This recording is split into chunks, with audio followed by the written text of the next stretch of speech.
महाराष्ट्र के उप मुख्यमंत्री अजित पवार की विमान हादसे में मौत की खबर से पूरा देश स्तब्ध है। सियासी गलियारों में शोक संवेदनाएं व्यक्त की जा रही हैं।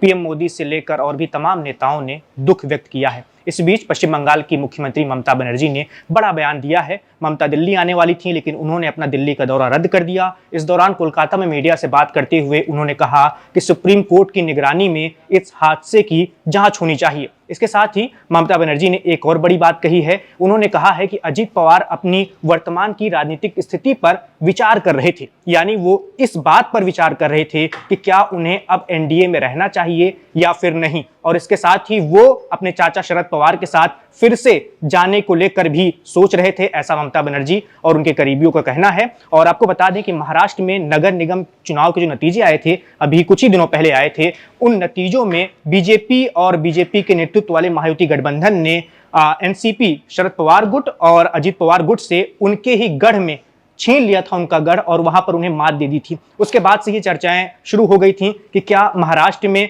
खासकर बारामती और मराठवाड़ा, जहां पर पवार परिवार का दबदबा हुआ करता है, वहां पर क्या चाचा भतीजा फिर से एक हो सकते हैं? क्या सुप्रिया सुले और अजित पवार, जिन्होंने नगर निगम चुनाव साथ में लड़ा है, क्या वो फिर से साथ में आ सकते हैं? और इन्हीं सभी चर्चाओं के बीच में ऐसा बड़ा हादसा हो गया जिसमें अजित पवार का निधन हो गया। बता दें कि महाराष्ट्र की विधानसभा में अजित पवार के पास 41 विधायक हैं। अजी उनको खुद को लेकर वो खुद ही बारामती से कई बार के विधायक थे और इसके साथ ही लोकसभा के उनके पास एक सांसद हैं और उनका राजनीतिक जनाधार भी नगर निगम के चुनाव में ठीक ठाक निकल कर सामने आया था, ठीक ठाक दिखा था। और अब ये बड़ा सवाल ये भी है कि अब एनसीपी अजित गुट के जो विधायक हैं वो क्या हो, उनका भविष्य क्या होगा? क्या वो शरद पवार के साथ फिर से चले जाएंगे या नहीं? लेकिन ममता बनर्जी ने जो दावा किया है, जो बयान दिया है, उससे सियासी खलबली मचना बिल्कुल तय है। और उनका कहना है कि अब कोई भी नेता देश में सुरक्षित नहीं है और उनको जांच एजेंसियों पर भरोसा नहीं है। वो जांच एजेंसियां जो केंद्र सरकार के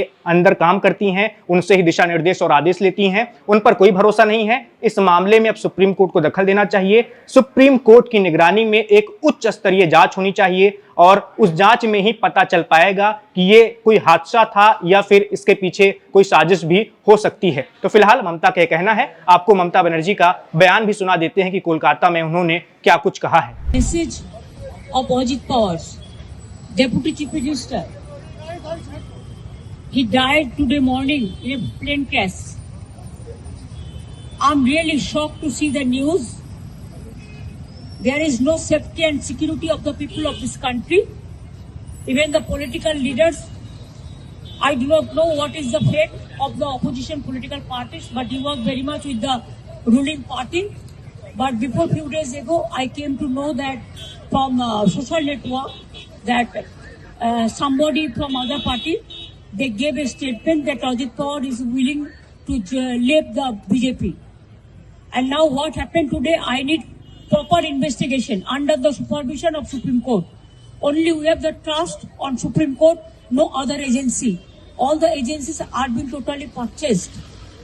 And really it's a great loss for the country. Maybe he's from the opposition.